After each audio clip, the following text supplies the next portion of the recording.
Yo, dudes, the Empire's pretty chill. Maybe you could, like, join it or something.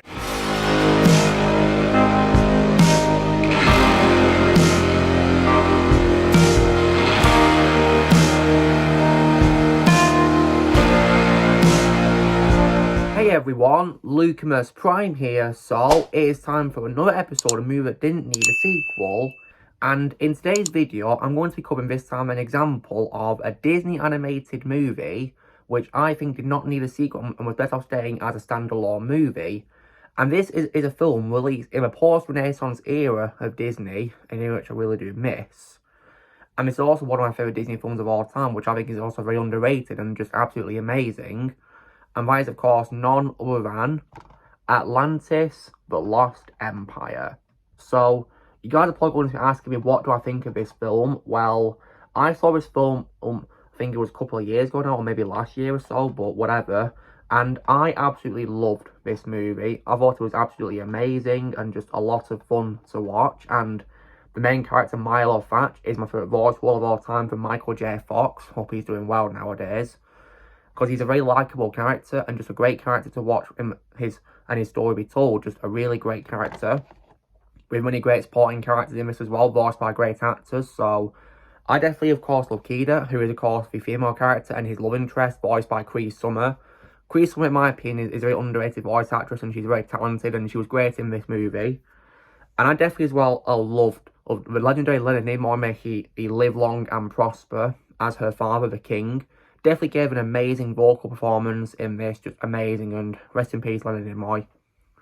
Among many other great actors in this too as well, such as Jim Varney, for example, may he rest in peace, among many others too as well. And the film definitely had a really great story and was definitely very adventurous too, I might say, as well. So, if any of you guys are into adventure movies, then this is definitely something I recommend to you. And it's just a film full of lots of thrills and never gets boring or anything like that, just a lot of fun. And I think the film also has a really amazing ending as well too, because at the end of the film, of course, Milo and Kida get together and they start a romance. And they of course also have a nice tribute to her father at the end, because her father does unfortunately die in the film, and they pay tribute to him, which was definitely a very nice ending right there. And I must say that ending also hits differently after Leonard Nimoy's death. So yeah, it was definitely very sad to see, considering that he's no longer with us. So definitely a great ending. And as far as I'm concerned, I did not see any signs of sequel baiting whatsoever.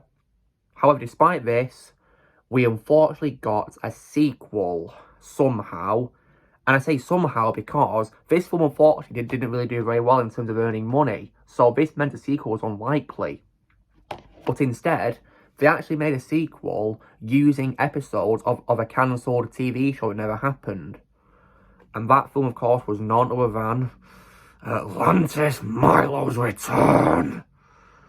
Oh my god.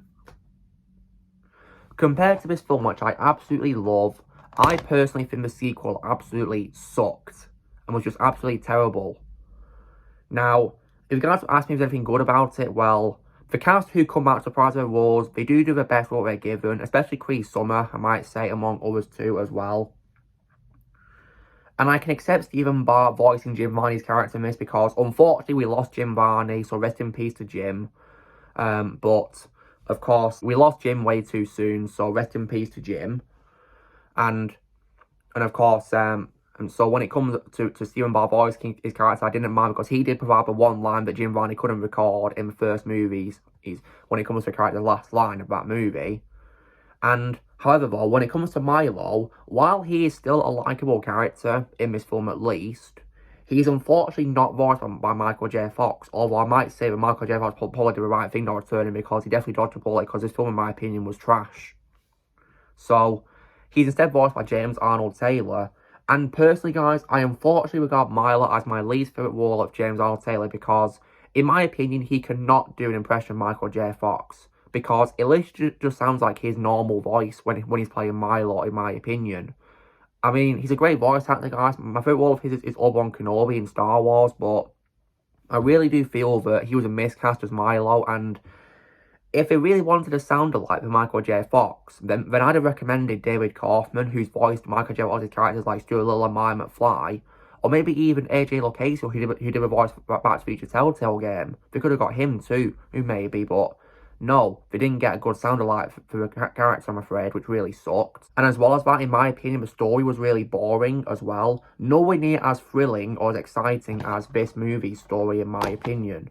Yeah, that really sucked, in my opinion. I don't know what they were thinking doing this. I haven't got a clue. Just so disappointing, in my opinion. I couldn't believe they did that.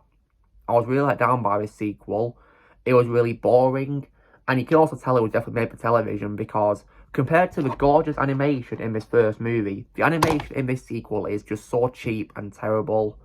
That same thing could also be said to other Disney films I've seen which I've hated, which are direct-to-video sequels.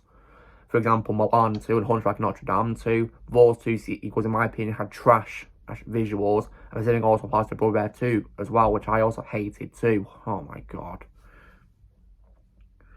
All I can say, of course, is that this sequel is just absolute trash as well.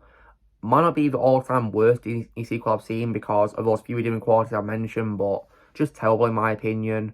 And it just ruined what was so great about this first movie because pretty much everything that I loved about this film was absent in this sequel. Aside from, of course, the likeable characters and the actors who reprised their roles as them, of course, still trying their best. But this film, in my opinion, just absolutely sucked. It was very disappointing compared to the amazing first movie.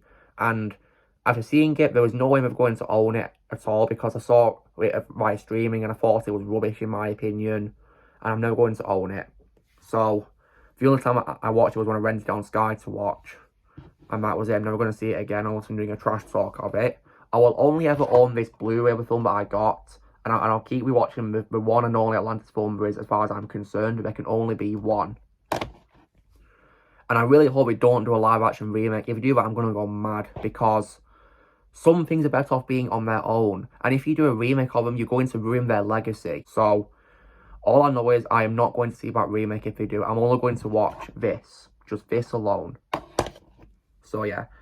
All I can say is there can only be one Atlantis movie. And I like to keep it that way. One day I will post a positive review for his first film because I think it deserves all the love that it gets. It'll be a review showing nothing but pure love for it because I think it's an amazing movie. As for a sequel, it's going to get a trash talk because I really hate it. So, anyway guys, this is me covering why, in my opinion, Atlantis: The Lost Empire is a big example I can say of a film that did not need a sequel, was better off staying on its own as a standalone movie. So, you know the drill guys, be sure to give this video a like.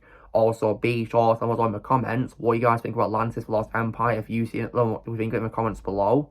Do you think you need a sequel or not? Also, be sure to join Team Prime by pressing subscribe and movies coming in the future. If you would like to be a member, you can start using a piece lads or your subscription, and I'll see you all later.